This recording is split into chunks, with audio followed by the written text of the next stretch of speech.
오늘 말씀은 마태복음 18장 22절부터 35절까지 말씀입니다. 그때 베드로가 나와 이르되 주여 형제가 내게 죄를 범하면 몇 번까지 용서하여 주리까? 일곱 번까지 하오리까? 예수께서 이르시되 내게 이르노니 일곱 번뿐 아니라 7번을 70번까지라도 할지니라. 그러므로 천국은 그 종들과 결산하려 하던 어떤 임금과 같으니 결산할 때에 10,000달란트 빚진 자 하나를 데려오매 갚을 것이 없는지라 주인이 명하여 그 몸과 아내와 자식들과 모든 소유를 다 팔아 갚게 하라 하니 그 종이 엎드려 절하며 이르되 내게 청소서 다 갚으리이다 하거늘 그 종의 주인이 불쌍히 여겨 놓아 보내매 그 빚을 탕감하여 주었더니 그 종이 나가서 자기에게 100데나리온 빚진 동료 한 사람을 만나 붙들어 목을 잡고 이르되 빚을 갚으라 하매 그 동료가 엎드려 간구하며 이르되 나에게 천하 주소서 갚으리이다 하되 허락하지 아니하고 이에 가서 그가 빚을 갚도록 오게 가두거늘 그 동료들이 그것을 보고 몹시 딱하게 여겨 주인에게 가서 그 일을 다 알리니 이에 주인이 그를 불러다가 말하되 악한 종아 내가 필기에 내가 네 빚을 전부 탕감하여 주었거늘 내가 너를 불쌍히 여긴과 같이 너도 내 동료를 불쌍히 여김이 마땅하지 아니하냐 하고 주인이 노하여 그 빚을 다 갚도록 그를 옥절들에게 넘기니라. 너희가 각각 마음으로부터 형제를 용서하지 아니하면 나의 하늘 아버지께서도 너희에게 이같이 하시리라.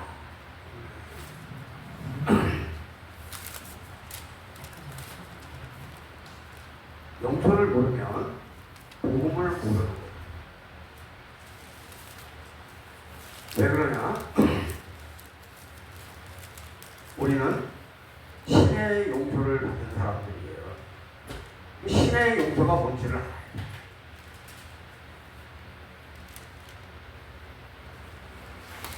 아까도 제가 말씀드렸지만 천국에 들어갈 자신 있는 사람 내가 손 들어보라고 그러면 아무도 없잖아요. 왜 그래요?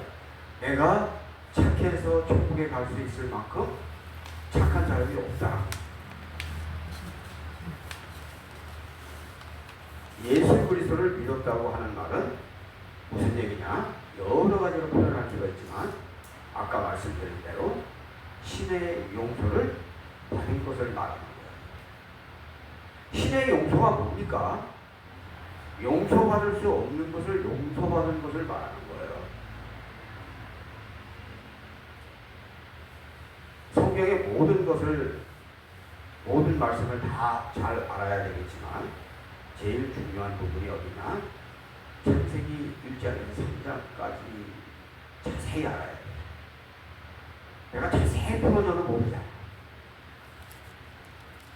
제일 중요한 부분이 창세기 1장에서 3장까지인데 그리고 또 중요한 데가 어디냐?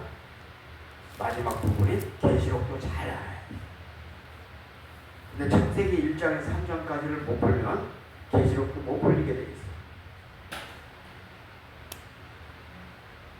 믿음이 생기면 메시아가 어느 분이신지, 그가 무엇을 하셨는지, 구원이 무엇인지, 죄사함이 무엇인지를 자연스럽게 알 수도 있어요.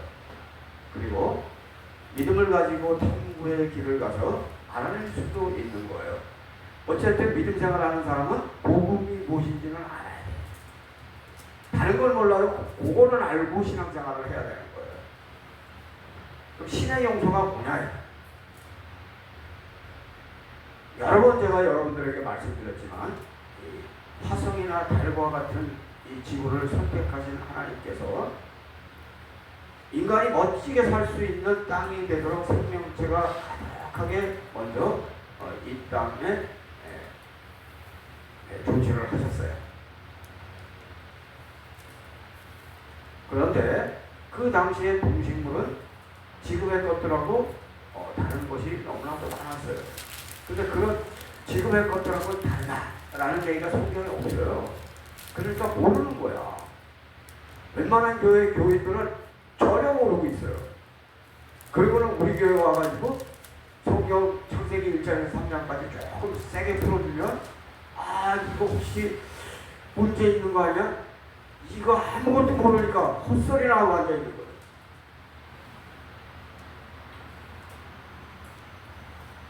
맨 처음에 하나님께서 만드신 동식물은 겉모습은 지금하고 똑같지만 질적으로 지금하고 전혀 달랐어요. 그거를 전혀 모르고 있는 교인들이 너무나 많아. 그 불쌍한 교인들이야. 똑바로 배워야 돼. 자, 잘 생각해 보세요. 나무가 전혀 없는 곳과 나무가 많은 곳은 기온을 전혀 다르게 만들어요.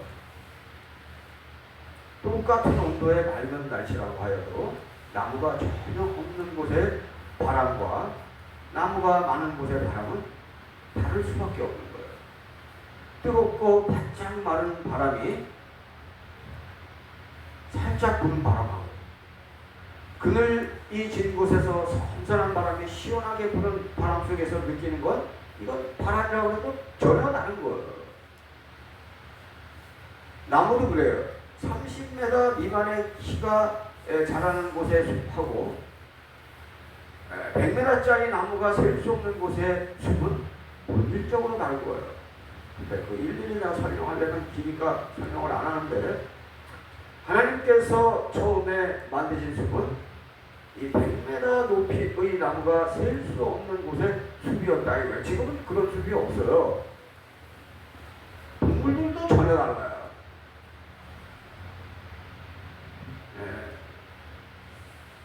동물들도 전혀 다른데 우리 오늘 성경 봅시다. 이사야 65장 17절. 이사야 65장 17절 1047조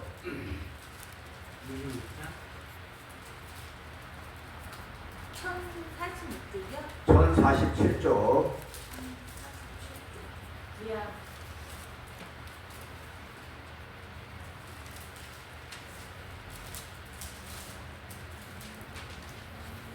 보라 내가 새 하늘과 새 땅을 창조하리니 하나니 이전 것은 기억되거나 마음에 생각나지 아니할 것이라.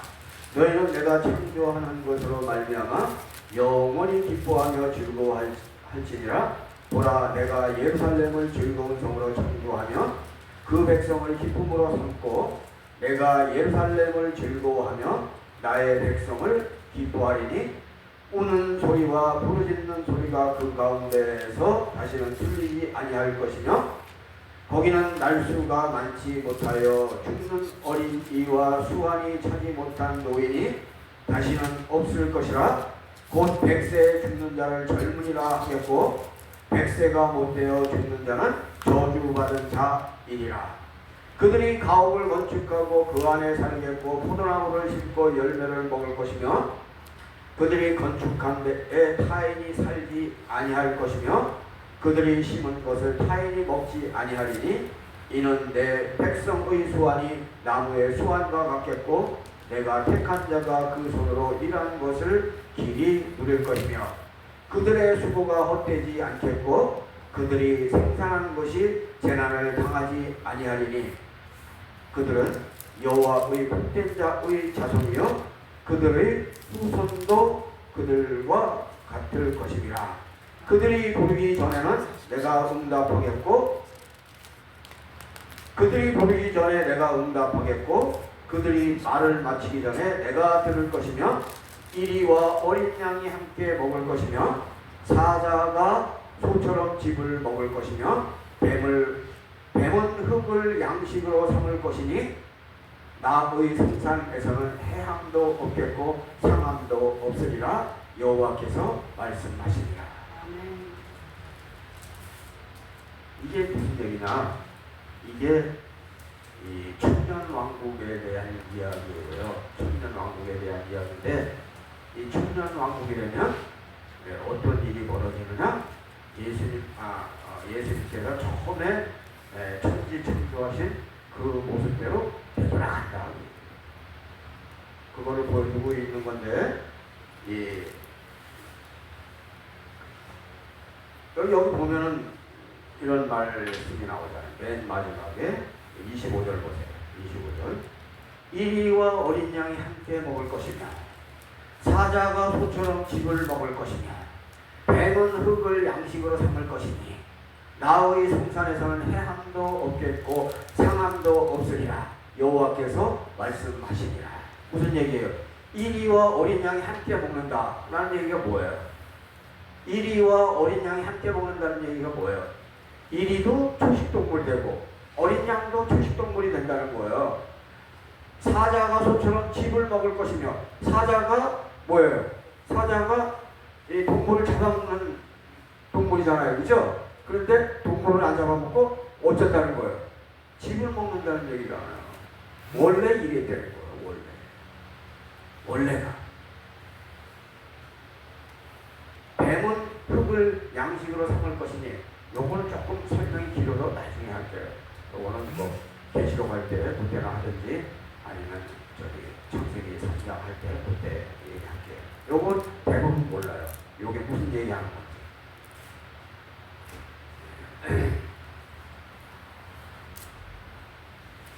무슨 얘기냐?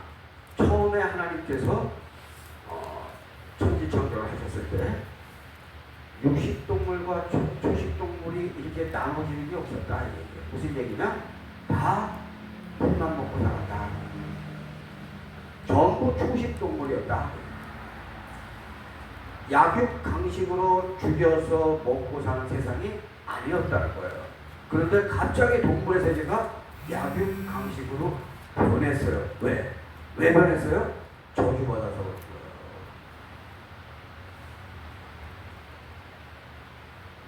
거예요. 풀만 먹고 사는 동물들이 악할 수 없어요. 약한 동물을 죽이는 세상이 아니었다고. 하나님이 그렇게 안 만들었다는 거예요. 처음에 만든 세상에서 더욱더 놀라운 것은 무엇이냐? 내가 여러 번 설명했어요. 인간의 모습이에요. 지금과 같이 100세도 못 되어 죽는 환경이 아니었다. 그리고 에덴 동산은 그 중에서도 아주 특별한 곳이었어요. 하나님께서 인간을 위하여 특별 제작하신 동산을 무엇으로 설명할까요? 무엇으로 설명할까요? 19절 보세요. 19절. 이사야 65장 19절 보면 내가 예루살렘을 즐거워하며 나의 백성을 기뻐하리니 우는 소리와 부르짖는 소리가 그 가운데에서 다시는 들리지 아니할 것이다. 슬픔이 없는 세상이라는 거잖아요. 슬픔이 없는 곳이에요. 하나님이 맨 처음에 만든 세상은 슬픔이 없는 곳이에요. 슬픔만 없나요? 부족함도 없어요. 서로 사랑하면서 아쉬울 것이 없는 삶을 사는 그들에게 그런데 유혹이 찾아왔어요. 창세기 3장 5절에 보면 뭐라고 되어 있냐면 너희가 그것을 먹는 날에는 너희 눈이 밝아져 하나님과 같이 되어 선악을 알 줄 하나님이 아심이니라. 아주 이 기가 막힌 거짓말에 속아가지고 말씀을 어기게 되면 어떻게 되는 거예요? 모든 걸 다 잃어버리는 거예요.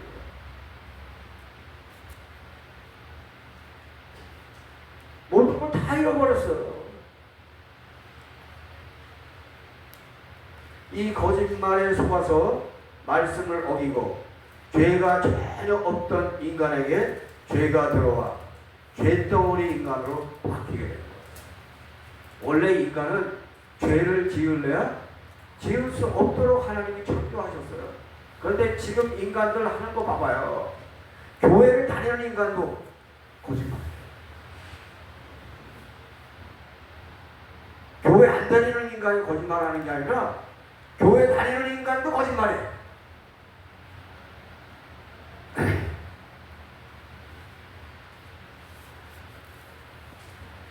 아름다운 궁전 에덴 동산을 잃어버리고 하나님과 관계를 끊어졌어요. 에덴 동산을 잃어버린 것보다 더 큰 건 뭐냐? 하나님하고 관계가 끊어진 거예요. 사막에서 살아도 하나님하고 관계만 좋으면 돼. 근데 하나님하고 관계도 끊어졌어. 쉽게 얘기해서 바라볼 곳이 없는 인생이 됐다.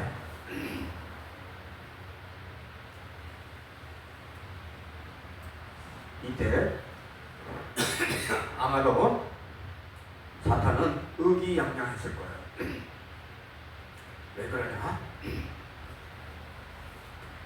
인간도 죄를 지었는데 사탄도 용서해달라고 우길 수 있는 근거가 생기더라. 그래서 좀 우겼을 거예요.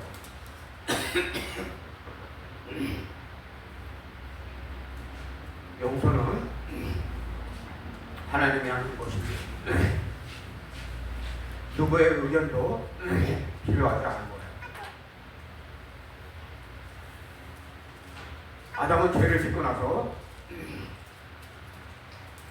정말 지옥 같은 삶을 한번 살아본 거예요. 지옥이 어떤 건지 한번 맛을 본 거예요. 왜? 죄를 지었으니까 그래. 죄를 짓지 말아야지. 말씀대로만 살면 되는데 그 딱 한 가지 말씀밖에 없었잖아. 먹지 말라는 거. 안 먹으면 되는데.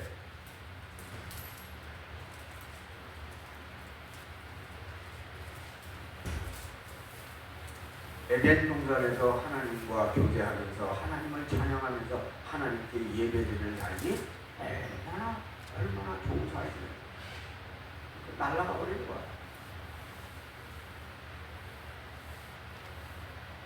진짜 믿음이라는 건 뭐냐?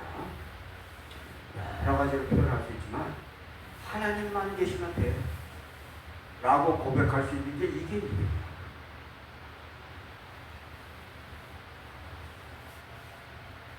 믿음은 하박국 선지자가 우리에게 알려주고 있어요. 하박국 선지자가 우리에게 알려주고 있는 말씀 알고 있죠? 1305쪽 1305쪽 오늘 조금 더 넘어가.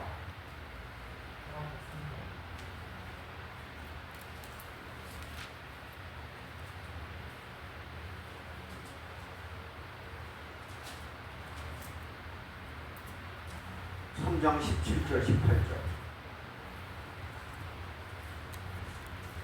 비록 무화과나무가 무성하지 못하며 포도나무에 열매가 없으며 감람나무에 수출이 없으며 밭에 먹을 것이 없으며 우리의 양이 없으며 외양간에 소가 없을지라도 나는 여호와로 말미암아 즐거워하며 나의 구원의 하나님으로 말미암아 기뻐하리로다.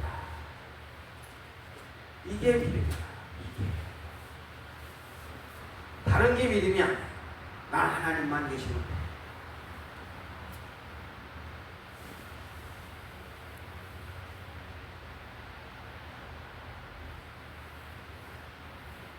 물질을 주시면 감사하죠. 그죠? 병을 고쳐주시면 감사해요. 안 그래요? 자식이 잘 되면 안 감사해요? 하나님이 자식을 돌봐주셔서 자식이 잘 되는데 안 감사해요? 감사하지. 그런데 반대로 생각을 해봐야 나에게 물질을 달라고 했는데 물질을 주시지 않으면 왜 안 주실까 곰곰이 생각해봐야 된다. 그렇지만 잊지 말아야 되는 건 뭐냐? 언제나 주님은 좋으신 분이라는 게 흔들리면 안 된다. 내가 잘 섬기지 못한 점은 없나? 잘 살펴봐야 돼요. 자기가 잘못한 건 모르고 왜 우리 하나님 내가 달려는데 왜 안 줘?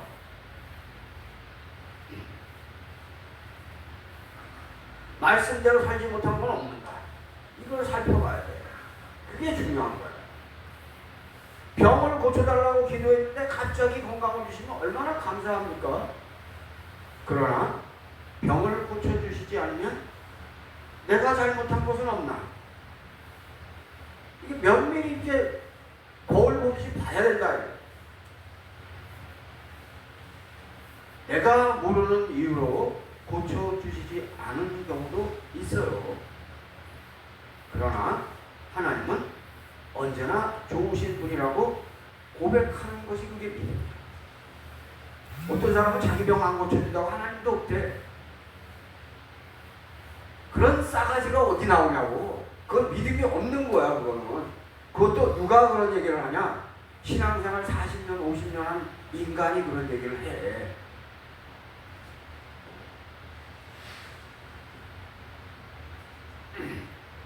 병 고쳐주시지 않는다고 하나님 없다라고 말하는 것은 그것이 그 사람의 믿음의 열매를 보여준 거예요. 내 믿음은 이거밖에 안 돼. 그걸 보여주는 거예요. 자식이 기가 막히게 잘 되면 얼마나 좋아요. 그런데 잘 안 되면 내가 교육 잘못시킨 것은 없나. 깊이 반성해 봐야 되는 거예요. 자식이 잘못되어도 그래도 주님은 언제나 변함없이 좋으신 분이에요. 내가 문제가 있는 거지 주님에게 문제가 있는 게 아니라고요. 되게 가난한 교인들 있잖아. 교회 다니다가 안 나오는 인간들. 변명이 많아요. 근데 그 사람 믿음에 문제가 있는 거야. 대체적으로 보면 그래. 교회보다도 그 사람 믿음에 더 문제가 있어요.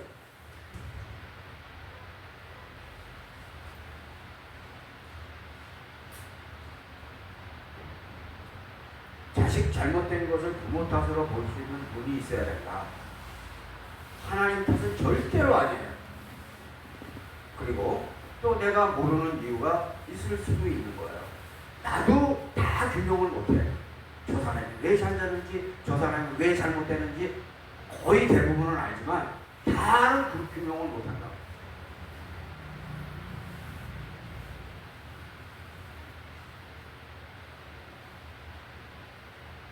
하나님은 어쨌든 아담을 불쌍히 여기시지만 되돌릴 수 있는 방법이 없잖아요. 아담을 되돌리려면 하나님의 목숨값으로만 가능한데 그게 가능한 거냐? 불가능하다. 이 불가능한 거를 예수 그리스도께서 죄물 되시는 것으로 해결해서 불가능한 걸 가능하게 만든 거예요. 그게 그냥 예수님이 우리를 위해서 죽으신 게 아니라는 걸 우리가 알아야 돼. 양 한 마리도 싼 것은 아니지만 예수 그리스도의 몸값은 정말로 비싸서 값으로 환산할 수 없지만 한 사람이 치루어야 할 값이 예를 들어서 일경이라고 한다고. 그러면 10억 사기당했다고 난리칠 일이 아니라고 하는 말씀이에요. 왜 10억을 왜 빌려주냐고. 빌려주지 말아야 되지만 만약에 빌려줬어. 못 받았어. 그것 때문에 난리칠 일이 아니라는 거예요. 왜 빌려주냐고. 그거 못 받으면 나한테 큰일 날 일이 생길 것 같다 그러면 안 빌려줘야지. 근데 왜 빌려줘? 빌려준 사람이 잘못한 거지. 근데 빌려줬는데 못 받았어. 그러면 죽이니 살리니 할 게 아니다. 왜? 믿는 사람은 그래야 된다는 거야.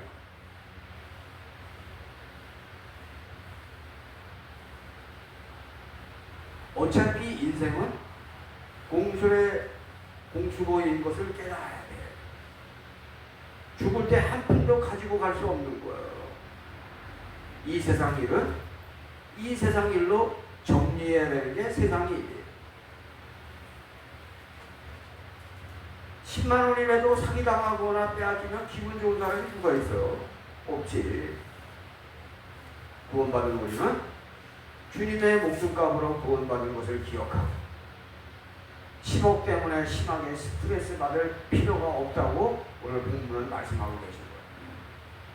큰 돈은 빌려주지도 말고 받지 못해도 감당할 수 있는 정도만 빌려주고 받지 못해도 죽이니 살리니 용서 못하니 하면서 난리치지 말고 믿었으니까 돈으로 환산해서 예를 들어서 일경 받은 자답게 여유로 살아가라는 주님의 명령을 잘 이행해야 된다. 무슨 얘기인지 이해는 하겠죠? 하나님의 돈을 하나님의 집에 바쳤으면 경제생활은 상황 종료예요. 주님께서 알아서 해주실 것을 믿고 우리는 언제나 주의 일에 정진하는 삶을 살아야 된다. 돈 조금 날린 것 때문에 스트레스 값을 많이 치르지 않도록 그렇게 살라고 얘기해요. 오늘 주님이 그렇게 비유를 하시잖아. 용서 하지 못하는 종에 대해서 주님께서 어떻게 처신하셨는지.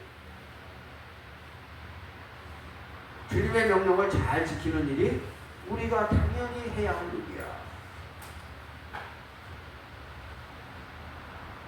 주님께서 우리를 위하여 목숨까지 주셨다면 그 보답이 뭐냐? 그 보답. 말씀대로 사는 거야. 말씀대로. 내가 거기서 말씀대로 사세요. 말씀대로 사세요. 맨날 그러잖아요. 네네네네. 그리고 뒤로는 안 해. 내가 다 알고 있어. 저 사람은 몇 프로 지키는지 저 사람은 몇 프로 지키는지 대략 다 알고 있는데도 아무것도 모르는 줄 알아.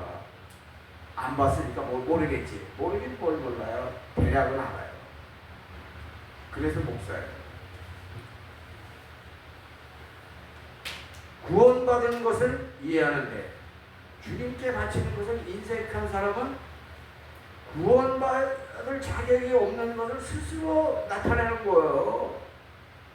주님께 바치는 것은 감사한 마음이에요. 구원해 주셔서 감사합니다. 구원해 주셔서 감사합니다. 반복해서 진실을 담아 기도할 수 있어야 되는 거예요. 그리고 주님을 진심으로 사랑하는 마음으로 말씀대로 살라고 내가 누누이 이야기하잖아. 그리고 간구하고 받고 계속하는 가운데 더욱더 주님을 사랑하고 섬길 수 있어야 되는 거예요. 주님을 믿는 것보다 더 중요한 건 뭐냐? 주님을 진심으로 사랑하고 섬기는 거예요. 주님은 말씀대로 사는 성도들에게 천국 보내주시고 천국에서 상도 주시잖아요. 그러면 이 땅에서는 없냐 이거야. 이 땅에서는 있는 사람도 있고 없는 사람도 있지만 그런데 내가 이렇게 보니까 웬만하면 주시더라. 이 땅에서. 근데 안 그런 사람도 있어요. 가끔은 있어요. 근데 못 받는 사람이 그게 더 복일 수도 있어. 왜? 천국에서 받으니까. 말씀대로 살아서 이 땅에서도 은혜와 기쁨이 떠나지 않는 삶을 사시기 바랍니다. 은혜 받고 충만한 사람들은 속이려고 하지 않아요. 은혜 받은 사람들 특징이 그거야. 안 속여. 속이는 자들은 이게 브레이크가 걸린 거야. 이 속이는 걸로 끝나는 줄 아는데 믿음이 안 자라 또. 이게 맞물려 있어요. 감사와 기쁨과 충만함이 떠나지 않는 아름다운 삶을 살아야 되는 거예요. 근데 감사와 기쁨과 충만함이 내 삶 속에 없어. 그러면 병 걸린 거야. 어떤 병? 영적으로 병이 걸린 거야. 신앙생활에 있어서 병이 걸린 거야. 육체의 병이 걸린 게 아니라 신앙생활의 병이 걸린 거라. 오늘 말씀 잘 기억하세요. 용서하라는 거예요. 용서를 묵상하고 용서하기 힘든 자를 용서하고 아니 십자가 아래 모든 자를 용서하시고 주의 일에 전념하는 자가 되기를 바랍니다. 내가 이렇게 전도하고 돌아가려다 보면 불쌍한 사람들 많아. 어떤 사람들이 불쌍한 사람인 줄 알아요? 자기가 옛날에 교회 다녔대. 근데 교인한테 돈 띄었대. 그래서 교회 안 나가. 교인한테 돈 얼마 띄었냐고 했더니 200만 원 띄었대. 200만 원하고 구원하고 비교가 됩니까? 그러니까 그런 걸 너무 모르는 거야. 200만 원 아무것도 아니야. 우리 구원은 값으로 치냐. 그냥 간단하게 일경이라 그럴게. 그럼 일경이 얼마인 줄 알아요? 내가 알려줄게. 어기 천개는 얼마야? 뭔 조야? 어기 천개는 1,000억이야. 그죠? 그럼 어기 만개면 1조야. 어기 만개가 돼야 1조야. 근데 1조가 1,000개면 얼마야? 1,000조야. 그치? 근데 1조가 만개면 어떻게 되는 거야? 그게 1경이야. 그 1경하고 200만 원하고 비교가 되냐? 게임도 안 되는 거야. 그러니 구원이 큰 건 알아야 돼. 넌 떼먹어. 그리고 기도해. 하나님, 저 200만 원 띄었어요. 좀 보상해 주세요. 자, 나 이것 때문에 저기 돈 받는 것 때문에 스트레스 받고 살지 않을래요. 주님께 맡길게요. 이게 믿음이야. 뭐 200만 원 못 받는다고 기분 나쁘다고 교회도 안 나와. 그게 무슨 믿음이야. 그런 인간들 중에 가난한 인간들이 있어. 가난한 교회 인간. 큰 거 작은 거를 비교할 줄 알아야 돼. 오늘은 여기까지. 우리 이제 사인 잘하죠.